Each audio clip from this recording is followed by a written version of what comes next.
Op 25 november 2007 vond in Utrecht een bijzondere bijeenkomst plaats van de Ivoriaanse diaspora in Nederland. Een van hen, Mark Ra, organiseerde die dag in samenwerking met projectbureau Alternative View en met de steun van Oxfam Novib en NCDO een conferentie waarbij Ivorianen en andere Afrikaanse diaspora ervaringen uitwisselden over de mogelijkheden van de diaspora om de vrede in Ivoorkust te herstellen. De leiding van de dag was in handen van freelance journalist en Afrika-kenner Bram Postumus. En speciale gasten waren vertegenwoordigers van de Soedanese diaspora en van de Boerendese diaspora. In het bijzonder mevrouw Stefanie Mbanzendore, die als voorzitter van de stichting BWPD een actieve bijdrage heeft geleverd aan het vredesproces in Burundi. La paix, ce sont les hommes. Donc les hommes peuvent faire la paix comme ils peuvent faire la guerre. Donc je me dis que la paix est possible, pourquoi pas. Depuis des décennies, les peuples vivaient en paix. Donc, quelque part, il y a eu un désordre et la paix a été perturbée, mais je me dis que la paix est possible. Elle doit être possible. Je vous souhaite une bienvenue chaleureux ici à Utrecht aujourd'hui. C'est une manifestation qu'on est en train d'organiser qui est vraiment unique parce que je crois que c'est la toute première fois qu'il y a une communauté ivoirienne aux Pays-Bas, aux alentours des Pays-Bas, qui sont venus ensemble, qui est bien important et pour tout le monde présent ici. Comment on puisse continuer avec la processus de paix dans cette belle ville, la Côte d'Ivoire. Donc je vous souhaite une très bonne après-midi et je donne maintenant le mot à Marc pour nous, encore une fois, souhaiter une bienvenue. La question qui s'adresse à nous aujourd'hui, les Ivoiriens de la diaspora et en particulier les Africains, est de savoir quel rôle nous, en tant qu'Africains ou Ivoiriens ici dans la diaspora, quel rôle nous pouvons jouer dans le processus de paix et de reconstruction de la Côte d'Ivoire et de l'Afrique en général. C'est ainsi qu'au sortir de cette rencontre, nous voulons qu'un comité soit créé qui va se pencher sur les actions à entreprendre pour contribuer à la paix en Afrique et à son développement. Mais sachez que notre rencontre aura pour effet immédiat la mise en place d'une caravane de la paix qui va sillonner toute la Côte d'Ivoire pour y apporter notre message de paix. Merci Marc. Je préfère parler sans microphone, c'est plus facile. Tout le monde peut m'entendre. Je cède le stage maintenant pour Thilo René, qui va nous expliquer. Alors, de cette façon, enseignant, oui. Informateur, voilà. Journaliste extraordinaire. C'est à vous. Merci monsieur. Depuis le 19 septembre 2002, la Côte d'Ivoire vit une guerre des nerfs. Ce n'est pas une guerre classique. Nous vivons une guerre des nerfs en ce sens que même s'il y a eu beaucoup de morts, il y a eu des pertes humaines. Par exemple, je parle des gendarmes qui ont été attaqués dans leur bureau sans concligat. Bon, alors, il y a eu perte en vie humaine. Il y a eu beaucoup de déplacés de guerre. Et l'écart entre les pauvres et les riches s'est vraiment approfondi, ça s'est agrandi. C'est là notre combat aujourd'hui. C'est vrai qu'il y a eu des morts, mais nous, notre combat à nous que nous voulons faire, c'est souder, fermer le trou de la pauvreté, de la misère qui a attaqué les Ivoiriens. C'est pourquoi nous sommes ici. Alors, ce que nous constatons sur le terrain, c'est que les acteurs politiques jouent au chat et à la souris avec la population. Donner la parole à Stéphanie pour nous donner le premier exemple d'une façon dans laquelle le diaspora, en vivant ici, puisse contribuer à un processus de paix qui se déroule maintenant dans votre pays, Burundi. Je m'appelle Stéphanie, comme je viens de le dire. Je suis une Burundaise, réfugiée ici il y a 9 ans. Et j'ai une organisation qui s'appelle Burundian Women for Peace and Development. Alors, je commence à remercier d'abord les organisateurs qui nous ont donné cette chance de venir partager avec nos frères africains l'expérience que nous avons vécue.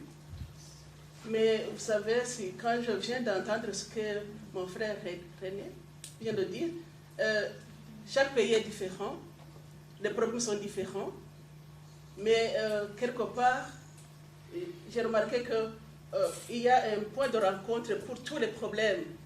Quand nous sommes assis ensemble et nous sommes dit, ça fait des années que le Burundi connaît des problèmes. Maintenant, nous sommes ici. Alors, nous sommes dit, nous avons eu la chance d'aller à l'école. Nous sommes des intellectuels. Comment est-ce qu'on peut rester assis comme ça, sans rien dire, alors que nous pouvons peut-être, par nos gestes, par nos actions, peut-être contribuer au retour de la paix au Burundi. À la fin, on s'est dit, le faire seulement ici, entendre parler, voir les nouvelles à l'internet, cela ne suffit pas. Je pense qu'il faut essayer d'organiser une descente sur le terrain pour voir exactement ce qui s'y passe. Et c'est comme ça que l'idée est née de préparer ce voyage de paix. Dus je bent begonnen in 1998. Ja, 1998. Ja. Hoe kwam je op het idee? We waren heel erg politiek actief in Sudan. We kwamen hier als politiek vluchteling. En we hebben zoveel eigenlijk in Sudan gezien. De oorlog in Zuid-Sudan, de problemen en de conflicten in Noord-Sudan, die conflict in Noord-Sudan. En toen wij hier naar Nederland gekomen, we zijn gelijk begonnen met van nou, wij zijn hier als diaspora in Nederland gevestigd. Maar we willen eigenlijk een rol en een bijdrage kunnen betekenen voor vredeopbouw in Sudan. Eerst voor vrede en daarna vredeopbouw in Sudan. Rahim, kan je nou aangeven wat jij van die ervaring geleerd hebt? Wat ik geleerd heb is dat wij als Soedanezen of als Afrikaanse diaspora in het algemeen, als wij vrede willen, dan moeten wij daarvoor werken. En het is, die groep zelf moet eerst vrede creëren. Aussi, j'ai juste un certain message, un petit message pour mes frères ivoiriens. Parce que je suis ivoirien et j'ai mal dans ma chair. Je ferai un effort pour ne pas tomber en lambeaux ici, mais j'ai vraiment mal dans ma chair. Est-ce que l'Afrique que nous sommes, est-ce que nous voulons un changement? Est-ce que nous voulons aller de l'avant? Est-ce que nous créons des comités? Est-ce que nous créons est-ce que nous faisons des organisations dans le but d'apporter quelque chose en Afrique? Il ne s'agit pas de construire de nouvelles bâtisses, ou bien de construire de nouvelles écoles, ou bien de créer des sociétés, ou bien de donner des emplois à qui que ce soit. Ça n'aidera jamais l'Afrique. C'est des trucs qui sont temporaires, qui vont durer 5 ans, 10 ans, et qui vont s'affaisser, qui vont disparaître. Pourquoi? L'Afrique a un seul problème. C'est notre mentalité qu'il faut changer, c'est tout. C'est seulement notre mentalité que nous devons changer. Il n'y aura pas de message à véhiculer à qui que ce soit. Vous savez ce qui se passe ici en Hollande, en Europe? Quand il y a des élections en Hollande, ou bien en Europe, la vie va de l'avant. Les gens s'en foutent de qui sera président, ministre ou bien député. Les trucs essentiels seront toujours pris en compte. Le social, la santé, l'éducation. Donc les gens vraiment, ils s'en foutent de savoir si le président ou le premier ministre viendra de ma région ou bien de ma localité, mais sera un parent à moi. Ça n'a aucune importance. En Afrique, quand il y a des élections d'Afrique, la vie s'arrête. L'histoire de la Côte d'Ivoire est telle que même les Ivoiriens, même les Maliens, même les Burkinabés ne la connaissent pas. Ça, c'est quelque chose qu'il faut d'abord véhiculer pour pouvoir changer cette mentalité. Il faut d'abord comprendre son histoire et pouvoir muer. Bonsoir mes frères, compatriotes. Je m'appelle Teisio, je suis de la Côte d'Ivoire.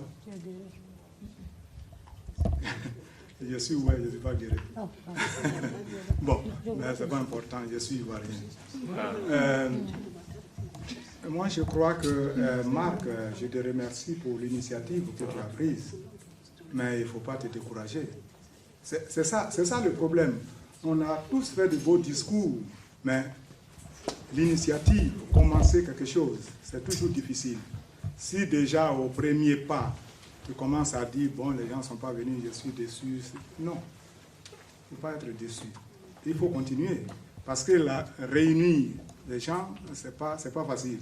Nous en avons des preuves d'ailleurs, et on se rencontre à d'autres choses. Mais cette initiative a une envergure qui est plus grande et que nous devons considérer. C'est-à-dire, on ne parle pas maintenant de la Côte d'Ivoire, on ne parle pas maintenant d'Adjamé ou de Mans, on parle de l'Afrique. Caravane de paix en Côte d'Ivoire. Quel sera l'impact de la caravane de paix sur le processus qui est en cours en Côte d'Ivoire? Il a parlé de caravane de la paix. Si nous nous rendons compte, si nous sommes sûrs qu'il n'y a pas la paix en Côte d'Ivoire, mais comment la bâtir? Lui, il a lancé son idée de caravane de la paix. Si nous mettons le projet sur papier, que nous étudions tous les éléments, toute la situation, nous faisons une analyse du problème, de la situation, des positions même des gens qui sont sur le terrain. Et en fonction de ça, peut-être que le projet va changer de nom. C'est en cela, moi, je dis, engageons-nous. On a un problème, on le sait. Mais est-ce que nous avons la solution? Qui l'a?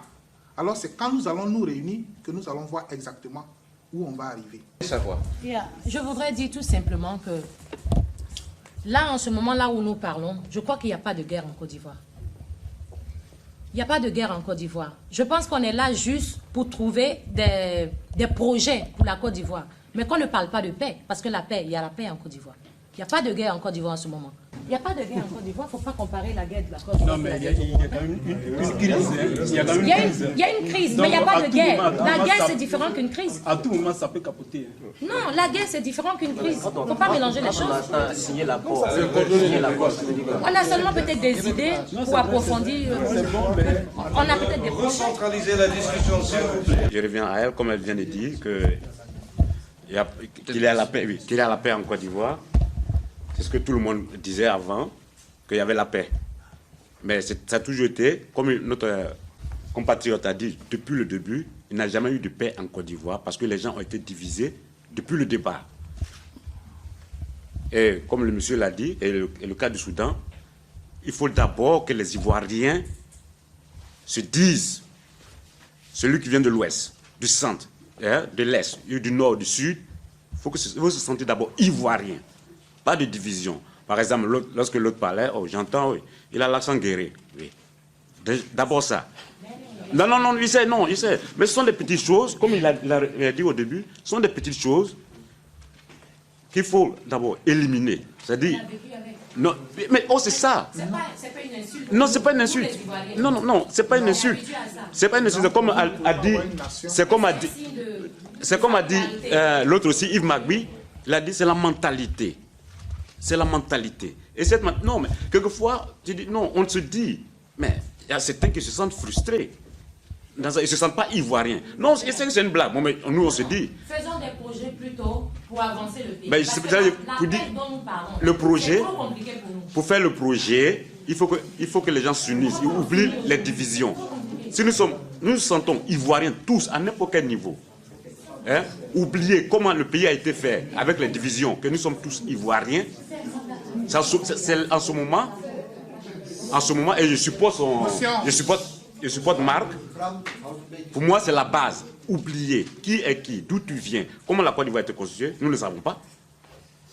Nous ne le savons pas, mais maintenant nous le savons, mais oublions nos différences, sentons-nous ivoiriens, avec 62 ethnies, et puis partir ensemble. Et avoir une nouvelle mentalité, laquelle est la paix, parce qu'il n'a jamais eu de paix en Côte d'Ivoire. Vu la construction de la Côte d'Ivoire, il n'y a jamais eu de paix. C'est une paix fictive. Et quelquefois, le PT est là, le Baoulé est là. Non.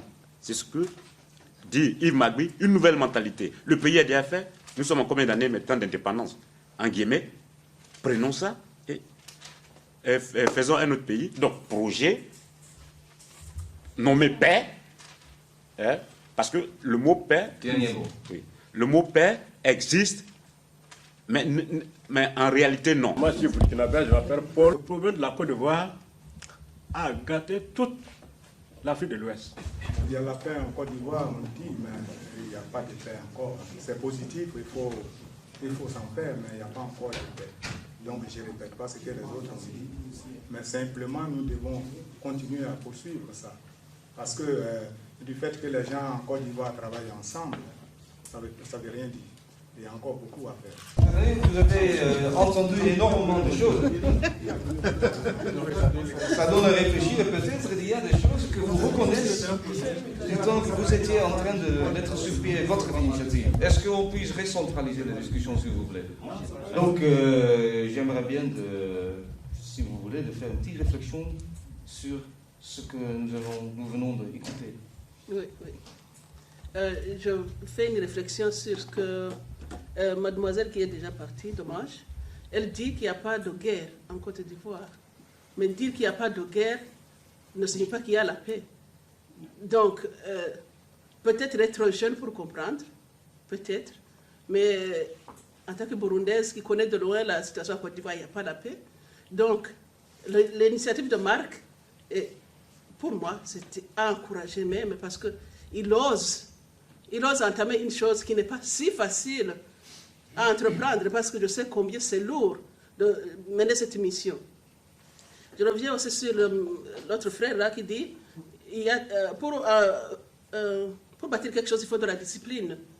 Je remarque aussi qu'il y a beaucoup de divisions dans le groupe même. Ils ne sont pas beaucoup ici dans la salle, mais tu sens déjà qu'il n'y a pas d'unité. Et ça, c'est très grave. Voilà. Et finalement aussi, comme monsieur a dit déjà, c'est vous qui êtes à la base.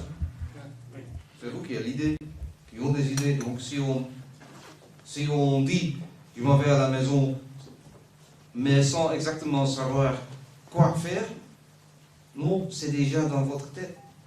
C'est vous qui avez l'idée, c'est vous qui êtes à la base de tout. Donc l'initiative de Marc, c'est une chose qui n'a pas entendu de notre, c'est quelque chose qui a pensé.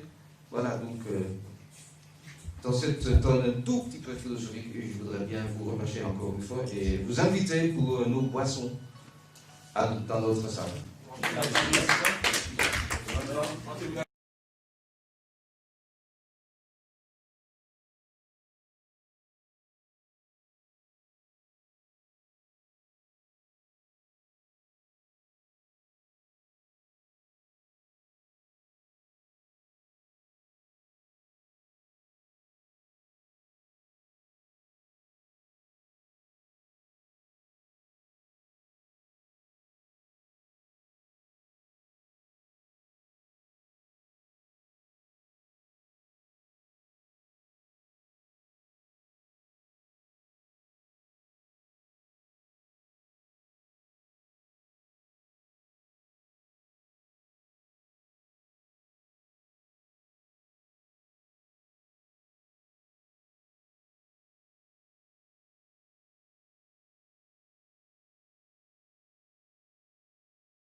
essaie de noyer ce projet-là. Et toujours, nous venons toujours les mêmes cas réparatifs. On parle toujours de problèmes tribaux, on parle toujours de groupes ethniques, on parle toujours de guerres, on parle toujours de génocide. On a constaté que l'Afrique a tout essayé. Tous les présidents, tous les ministres, tous les directeurs, tous les responsables africains ont tous étudié en Europe. Ils ont tous vécu en Europe. Mais l'Afrique n'a jamais bougé d'un iota. Pourquoi? On ne comprend pas ce qui se passe.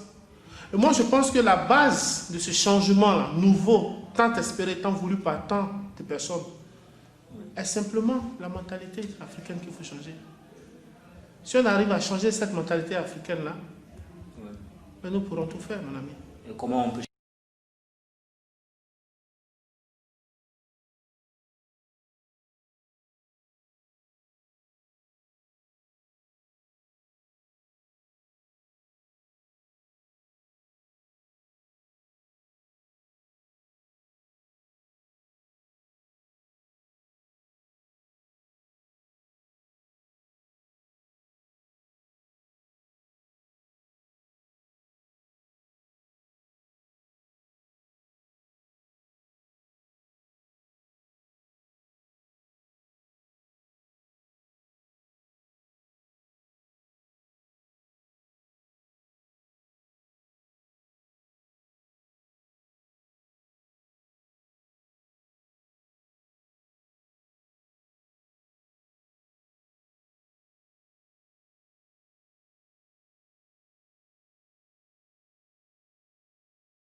En changeant la mentalité, on peut déjà commencer par se dire, je suis un être humain, mon voisin est un être humain, je ne lui ferai pas ce que moi-même je ne souhaiterais pas qu'on me fasse.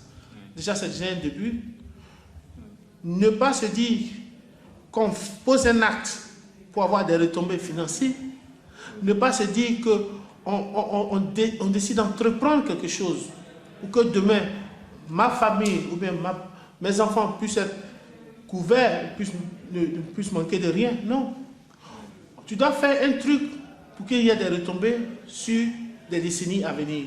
Ne pense pas à toi, puisque je le dis et je le répète, je le dis que le président Kennedy a dit, c'est une phrase qui m'a encore marqué, qu'est-ce que tu as fait pour ton pays? Il faut qu'une initiative vienne de chaque Africain. Il ne faudrait pas que tu puisses être envoyé soit par un ministère, mais soit par un président, mais je ne sais plus quoi. Il faut que l'initiative vienne d'une personne incognito. Et à partir de cela, ensemble, avec une certaine aide, un certain support, l'aider à ce qu'il puisse atteindre son objectif. Voilà tout. Il ne faudrait pas qu'on se dise que est-ce que si je fais cela, que va penser mon voisin de cela? Parce que bon nombre d'Africains se disent toujours cette phrase, je ne peux pas changer le monde. Bon nombre d'Africains se disent que quelque chose que je fais, je serai toujours vu en fautif. Bon nombre d'Africains se disent que les Européens sont fautifs de ce qui nous arrive. Mais je le dis et je le répète.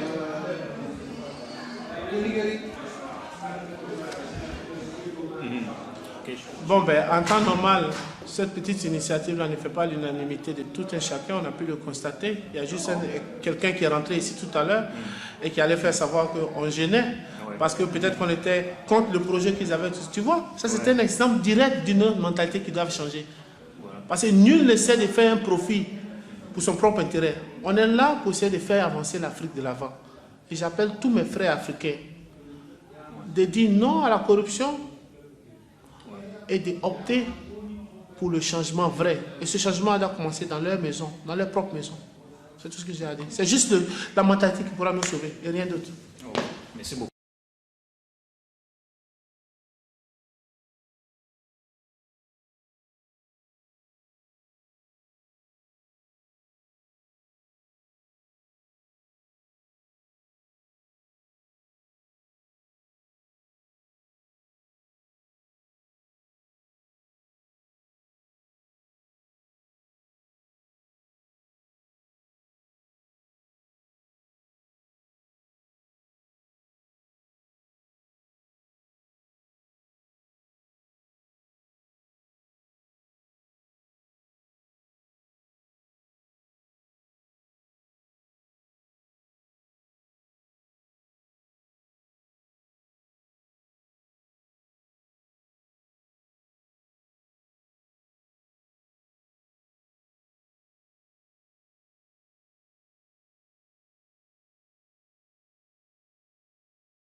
Alors, voilà un pays avec plein de noms.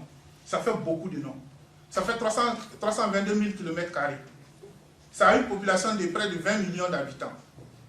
Il y a 4 fleuves, il y a 3 zones de végétation. Donc, alors, ce territoire-là, qui fait 322 000 km², vous verrez qu'il y a 62 ethnies différentes. Les gens parlent des langues différentes qui sont 62. Mais en réalité, qui sont en 5 groupes. Et ces groupes, donc, c'est les Krou, c'est les Akans, c'est les Mandés, c'est les Voltaïques, c'est choses, comment on appelle ça, les Malinké. Ça fait 5 groupes. Mais ils ont 62 langues différentes. Alors, un matin, ces gens qui sont ici, par exemple, ici, vous avez les amis qui ont leurs frères ici, au Ghana. Vous avez ici les Koulango qui ont leurs frères ici au Ghana. Les Lobis ont d'autres au Burkina Faso. Ici, à Korogo, on a des gens de Sénoufo qui sont au Mali aussi. Mais un matin, il y a des gens qui se sont levés en 1915 et ils ont dit, voilà, nous, on coupe ce territoire-là. C'est chez nous. Et tous les gens qui sont sur cette terre-là nous appartiennent. Ils doivent travailler pour notre pays, la France. Les gens se sont opposés de 1994 à 1915, de 1894 à 1915. La population s'est battue pour éviter ça. Mais qu'est-ce qui s'est passé? En 1915, tout le monde était battu. Les derniers qui se battaient, c'était les Abers. Et donc, la Côte d'Ivoire, le territoire était créé, les gens étaient pacifiés. Il fallait que les 62 personnes vivent ensemble pour travailler pour la France. Voilà le problème qu'on a eu.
Hoeveel Soedanezen wonen in Nederland? Hoe groot is die diaspora? 6000. 6000. Ja. En uit alle delen van het land, van oorsprong? Die komen voornamelijk uit Noord-Soedan. Er zijn ook een groep uit Zuid-Soedan.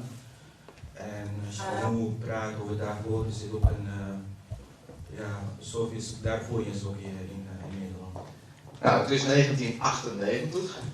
Je hebt het idee om iets te gaan doen vanuit de diaspora in Soedan. Ja. Hoe ben je te werk gegaan? Wat heb je ondernomen voor stappen? Nou, het was niet makkelijk om als Soedanezen bij elkaar te komen. We komen uit verschillende regio's. We zijn ook verschillend in ons etnische achtergrond, religieuze achtergrond. Je praat hier over een groep die zeer divers is. Er zijn Zuid-Soedanezen die in die tijd de regering van de centrale regering in Khartoum, die zoveel mensen vermoord in Zuid-Soedan. Dus er was sprake van wantrouwen, vooral richting Noordelingen. In het begin hebben wij geprobeerd om bij elkaar te komen als Soedanese organisaties en als Soedanees gewoon om iets op te richten voor ons als Soedanees. We dachten in eerste instantie over een Soedanees forum van alle Soedanese organisaties hier in Nederland.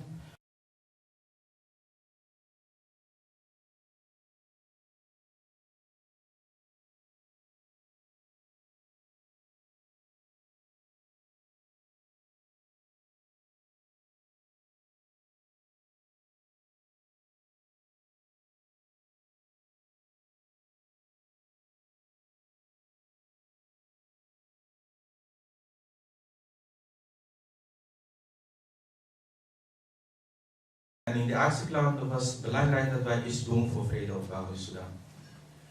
Nou, onze organisatie en SON die kwam met het idee van we moeten een vredekaravaan organiseren en sturen naar Sudan. Voor ons een vredekaravaan was een symbolische activiteit om te laten zien van, dat wij als Sudanese diaspora wel betrokken met het vredeproces in Sudan.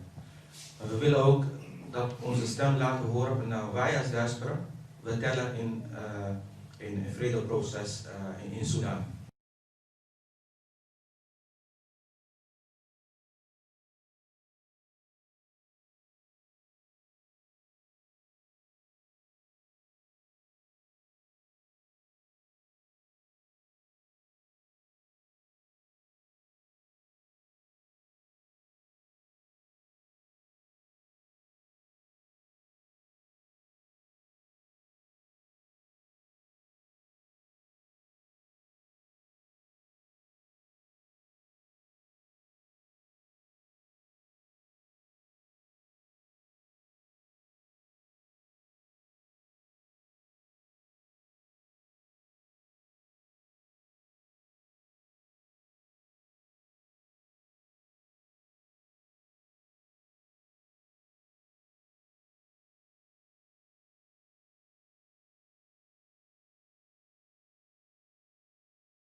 Ouais.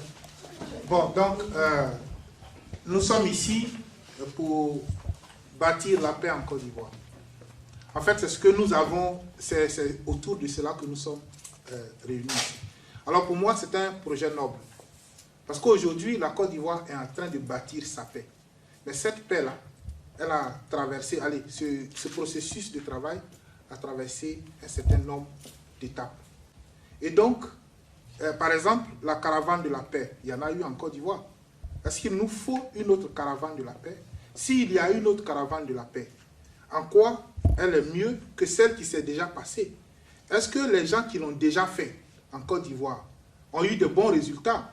Si oui, pourquoi la recommencer? Sinon, qu'est-ce qui n'a pas marché? Est-ce qu'il ne faut pas les associer? C'est ça. Donc pour moi, quand on se réunit comme ça, c'est notre objectif que nous nous sommes fixés, qui est le point principal de notre travail. Autrement dit, le processus, les stratégies, les éléments qu'il nous faut, nous voulons l'atteindre. Donc, je reviens à Marc. Il faut que tu puisses mettre comment on appelle ça, en place un petit comité de 3, 4, 5 personnes. Tu n'es pas obligé d'être avec des Ivoiriens. Parce que la paix n'est pas seulement pour la Côte d'Ivoire. En Irak, on a besoin de paix. On a besoin de paix en Palestine. On a besoin de paix partout dans le monde.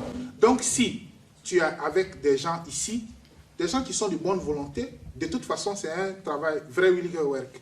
Donc, les gens n'auront pas toujours le temps d'être avec toi. Mais toi, comme c'est ton objectif, alors, quand tu as fini de faire toutes les étapes de ce que tu veux atteindre et que les gens ont la possibilité de te suivre, alors nous allons aller ensemble vers cet objectif-là. Donc, il faut qu'on mette concrètement le projet sur papier, que les gens puissent les enregistrer, ce que je te conseille. si on fait une liste maintenant, qu'on appelle chacun et voir sa disponibilité, dans quelle mesure il peut participer à un tel projet. Maintenant, ensemble, on voit la faisabilité. Sinon, ce n'est pas ici, tout de suite, on va dire qui veut être membre, ils vont lever la main et demain, on ne les voit plus. Merci.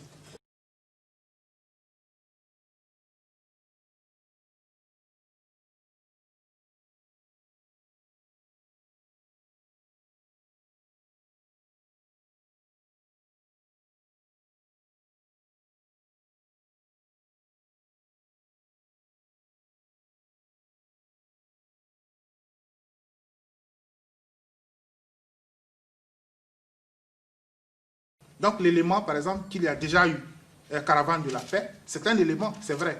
On peut le prendre en compte. Est-ce qu'il faut le refaire? Est-ce qu'il faut faire autre chose? Comment on peut être efficient? Parce qu'on a tous mal. Et nos amis sont prêts à nous aider. Donc moi, je pense que ce que tu dis, je suis tout à fait d'accord. On a des problèmes, on veut avancer. Donc on se met ensemble et on va réfléchir. S'il faut que ça débouche sur quelque chose d'autre, mais qui peut avoir plus d'impact que ça, moi je conseille à mes frères, je suis engagé déjà, je veux qu'on aille dans ce sens. Merci. Donc c'était pour te donner un peu de réponse.